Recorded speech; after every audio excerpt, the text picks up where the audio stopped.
I think investors need to realize that it's not going back to an old normal. If there's one message that I would give to investors, it is not going back to an old normal in any of these areas, in terms of supply chains, in terms of resource access, in terms of social disintegration within various countries. And I think there was a feeling a year ago and certainly 2 years ago that, well, we'll just get through this and things will go back to normal. They're not going to go back to normal in terms of people's attitude about work, just across the board. And that's going to have fundamental, both, it will create huge problems. It will also create opportunities. To the question of China, I was also struck by I won't call it conciliatory, but the dialed down tone of the Chinese, and particularly as reported by Chinese media. And I think Xi Jinping is scared. I think he's gotten this triumph at the last Party Congress, another term, which is not supposed to have happened. But I think that he's weak.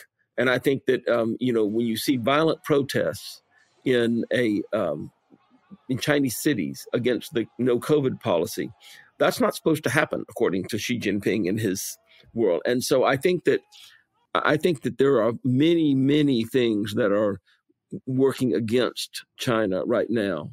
And I think he needs to buy some breathing room.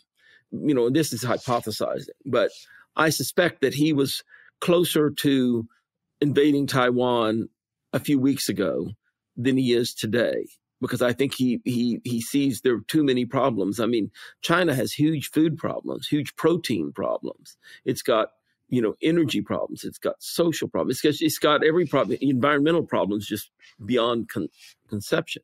And so I think that he is feeling that he is not as secure, even though again, this is this thing of ostensible things, surface things. He's had this triumph. He's secured a third term. But what's happening under the water? And often it's the opposite of what it seems to be on the top.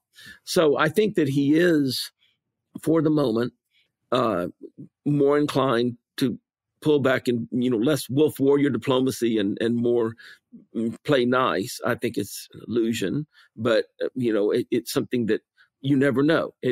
Things could develop in such a way that there can be if not a rapprochement, then at least an accommodation between China and the U.S., which would be a good thing, because a war with Taiwan would be devastating to many things, including, even if it didn't go nuclear, including to the world economy, because you've got a situation in Taiwan where they produce, over 90% of the world's advanced microchips. So you would have, a supply cut by 90% for some considerable time, because although they're building factories outside of Taiwan, it's going to take time to get those up and running.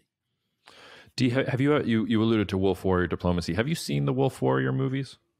I have, yeah. I am somewhat obsessed with sort of bad, trashy Chinese action movies. Real Vision guys, if you're looking for something to watch in your spare time over the holidays, it's fun, and you'll get a perspective as to kind of how China sees the world.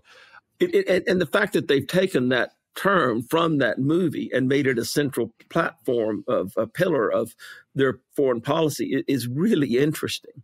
Another movie, if we're going to talk about movies for a second, about China, that I think encapsulates a lot of the Chinese mentality, the Chinese attitude, which thing is a movie called Hero.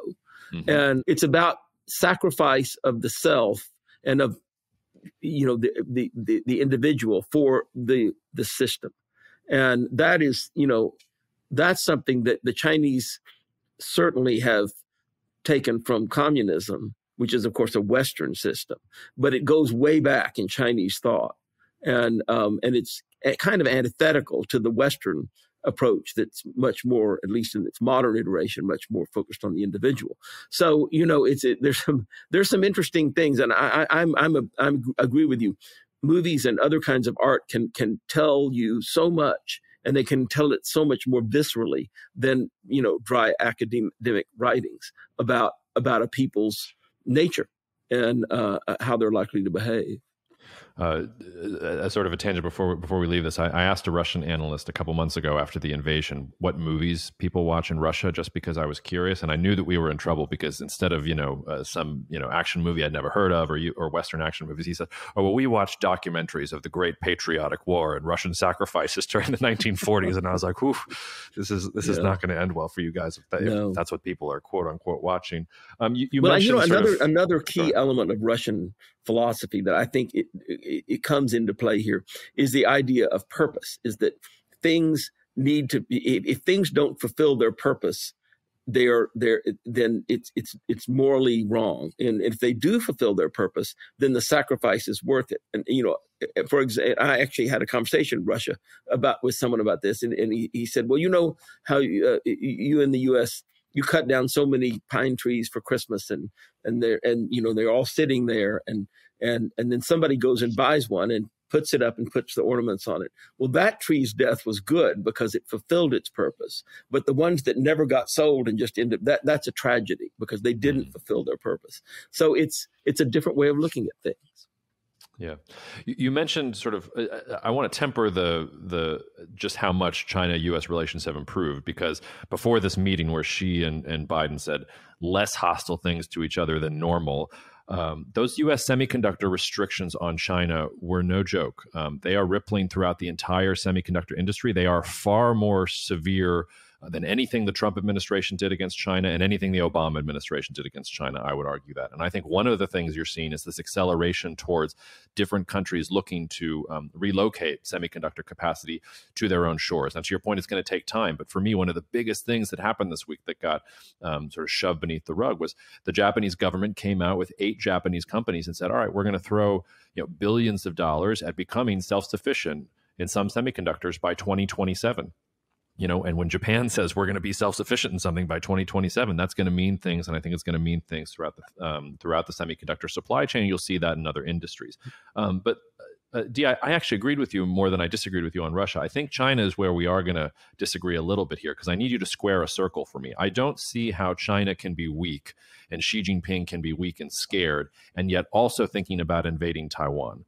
Because I don't think China's invading Taiwan next year. I don't think they're invading Taiwan in 5 years, maybe 2030 if they continue on the military modernization path that they're currently on and the geopolitical system is in their favor. Maybe they'll start considering it then. But it seems to me that they are far too weak for that it is much more likely that they would, for instance, maybe try and take an island from the Philippines and test U.S. security guarantees there or something like that. It doesn't seem to me that Xi, if he's weak, can afford a Taiwan type scenario, because I think he would experience exactly what Russia's experiencing right now, which is defeat. I don't think he can do it. So help me square Chinese weakness versus this fear over an invasion of Taiwan in the next year or two. I think those are really good questions, and I'm not sure I disagree with you very much. But I will say that 2 or 3 things. First of all, they could easily try to take a Japanese island if they really want to be provocative. And Japan's already saying they're violating their sovereignty and so forth, as you know. But I think that the way to square that circle, but it's not necessarily predictive, but is that China, if Xi Jinping, again, like Putin, feels pushed into a corner, he may feel the need to take some action that he thinks will increase patriotism and increase national fervor. And that is a classic way that people respond if they're really threatened. They attack somebody. And so it's partly because of that I say this. And as you're also aware, there's a debate now that I think has been a long time coming and needs to be really heard out in the foreign policy world that has to do with whether we ascribe too much importance to the idea that people are rational actors and that they think rationally and that they make decisions rationally and always pursue their own best interest. And there is a growing chorus of people who are saying that, no, that's not how people work. And that this is based on findings in psychology that show that we make decisions for emotional or other reasons. And then we add the rationalization of them as a gloss on top to make them look better, make ourselves feel better about them, and so forth.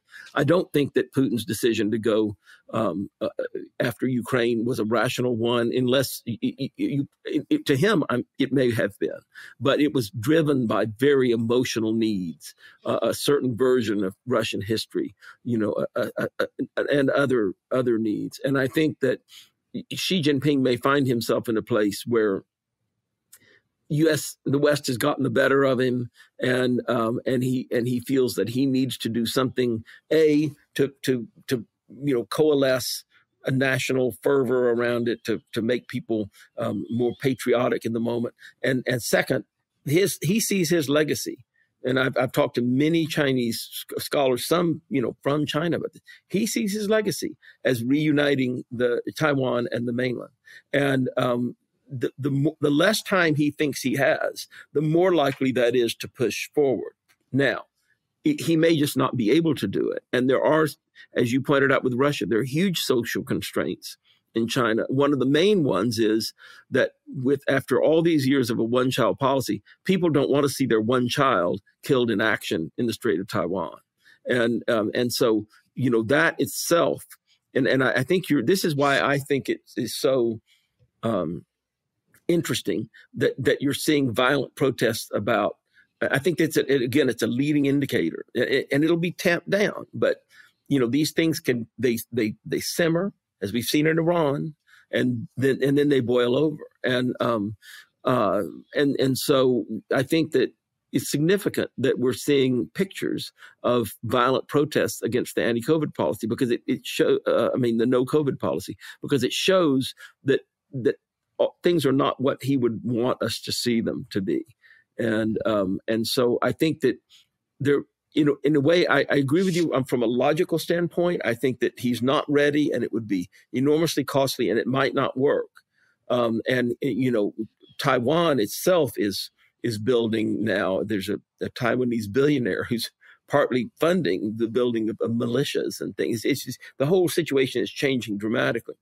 But on the other hand, he may feel he has no choice. He has to do something. And so it's that emotional decision-making that I'm invoking when I say that the timetable may have moved up on it rather than back. From any rational standpoint, you are 100% right. We hope you enjoyed the video. At Real Vision, we help you understand the complex world of finance, business, and the global economy with in-depth analysis from real experts. Join the revolution at realvision.com.